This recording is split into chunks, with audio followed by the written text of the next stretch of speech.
বাংলাদেশের এখন one of the best topic, hot topic, talk of the country যাই বলেন, একটাই, সেটা হচ্ছে এমপি আনোয়ারুল আজিম হত্যাকাণ্ড। এবং সেই হত্যাকাণ্ড নিয়ে চুলচেরা বিশ্লেষণ করা হচ্ছে, কিভাবে কি হয়েছে না হয়েছে এগুলা নিয়ে আলোচনা হচ্ছে। তো সেই প্রেক্ষিতে বিভিন্ন নিউজ মিডিয়াগুলো তাদের নিউজ পাবলিশ করতেছে, বিভিন্ন নিউজ পাবলিশ করতেছে। তো সে কিভাবে হত্যাকাণ্ড হয়েছে, কিভাবে কি হয়েছে না হয়েছে এগুলো অলরেডি বের হয়ে গেছে, সেই তথ্য বের হয়ে গেছে। তো এগুলা নিয়ে আমি কথা বলবো না, আমি কথা বলবো তার একটা অন্য বিষয় নিয়ে, যে বিষয়টা দেখে আমি খুবই অবাক হয়েছি। তো চলেন সে আলোচনাটা শুরু করি। তো মূল আলোচনায় যাওয়ার আগে ওনার ব্যাপারে কিছু পার্সোনাল ইনফরমেশন দিই। ওনার ব্যাপারে খুব বেশি তথ্য পাওয়া যায় না। উনি হচ্ছে 1968 সালে ঝিনাইদহতে জন্মগ্রহণ করেন। আর উনি 2014 সাল থেকে আওয়ামী লীগের হয়ে রাজনীতি করছেন, আওয়ামী লীগের সংসদ সদস্য। এবং ওনার একটি মেয়ে আছে, যার ভিডিও আমরা এরই মধ্যে দেখেছি, সোশ্যাল মিডিয়া ভাইরাল হয়েছে, নাম হচ্ছে মুমতারিন। তো এইটুকু হচ্ছে ওনার পার্সোনাল ইনফরমেশন। এরপরে যেটা আমাদের মূল আলোচনা, সেটা হচ্ছে উনার মৃত্যুর খবরের যে পোস্ট করা হয় ফেসবুকে একটি পেজে। সেখানে, পেজের নামটা আমার ঠিক মনে আসতেছে না, সেখানে পেজের সেই পোস্টের নিচে কমেন্ট বক্সে বারবার উচ্চারিত যে শব্দটা, সেটা হচ্ছে আলহামদুলিল্লাহ। জিনিসটা আমার খুবই অবাক করছে। ভেরি রিসেন্ট ইরানের প্রেসিডেন্ট ইব্রাহিম রাইসি মারা যাওয়ার পরে আমরা ইরানে যে একটা অবস্থা দেখলাম, এবং বিশ্বজুড়ে সম্প্রতি ইসরায়েল ফিলিস্তিন যুদ্ধে উনি যে ভূমিকা পালন করেছেন, সেই ভূমিকার ফলে আমার মনে হয় উনি বিশ্ব নেতার দরবারে চলে গিয়েছেন, এবং উনি বিশ্বব্যাপী মানুষের মন জয় করেছেন। এবং সেটার ফলস্বরূপ আমরা ওনার মৃত্যুতে দেখলাম বিশ্বব্যাপী যে একটা শোকের ছায়া বয়ে গেল।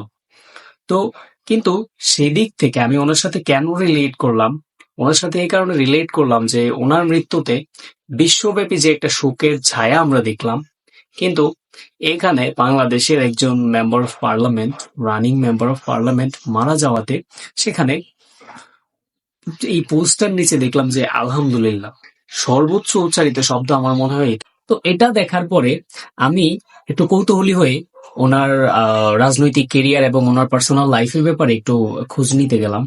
তো সেখানে খোঁজ নিতে গিয়ে যা জানলাম তা আমাকে সত্যি অবাক করল।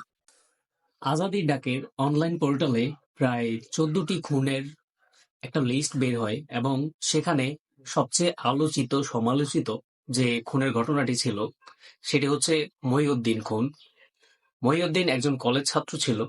সে ছাত্র শিবির পড়তো, ছাত্র শিবিরের রাজনৈতিক কর্মী ছিল। তো ঘটনাটি 2016 সালের এপ্রিলে।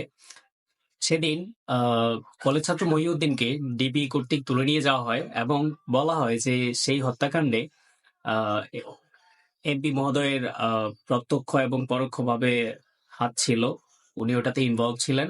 তো ডিবি তুলে নিয়ে যাওয়ার পর এমপি মহোদয়ের কাছে সেই সোহানের মা প্রায় তার 300 জন গ্রামবাসী নিয়ে তার কাছে একটি আবেদন জানায় যে তার ছেলে আর কখনো ছাত্র শিবিরের রাজনীতিতে যাবে না বা রাজনীতি করবে না, সে আওয়ামী লীগের রাজনীতি করবে। তাকে যেন মুক্তি দিয়ে দেওয়া হয়। তবে আহ, এরকমটা বলা আছে যে এমপি মহোদয় তার কথা কানে নেননি। তারপর এর 10 দিন পর তার লাশ পাওয়া যায়, এবং তার চোখ উপড়ে ফেলা হয়। তো এরকম আরো কিছু ঘটনা আছে, টেন্ডারবাজি, চাঁদাবাজি থেকে শুরু করে আরো অনেক দুর্নীতি আছে, দুর্নীতির সাথে নাম জড়িয়েছে ওনার, সেগুলো আর বললাম না।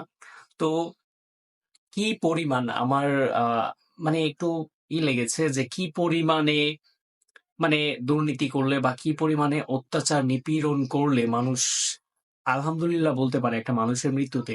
সে আমাদের স্বদেশী একজন পার্লামেন্ট মেম্বার, তার মৃত্যুতে মানুষ আলহামদুলিল্লাহ বলছে।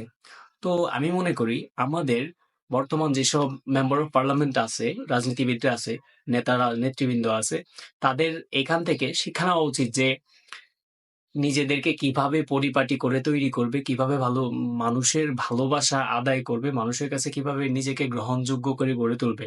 নয়তো তাদের পরিণতিও এরকম হতে পারে। আর দুর্নীতিবাজরা বেশি দিন থাকতে পারে না। এটাই হয়তো এখান থেকে শিক্ষা।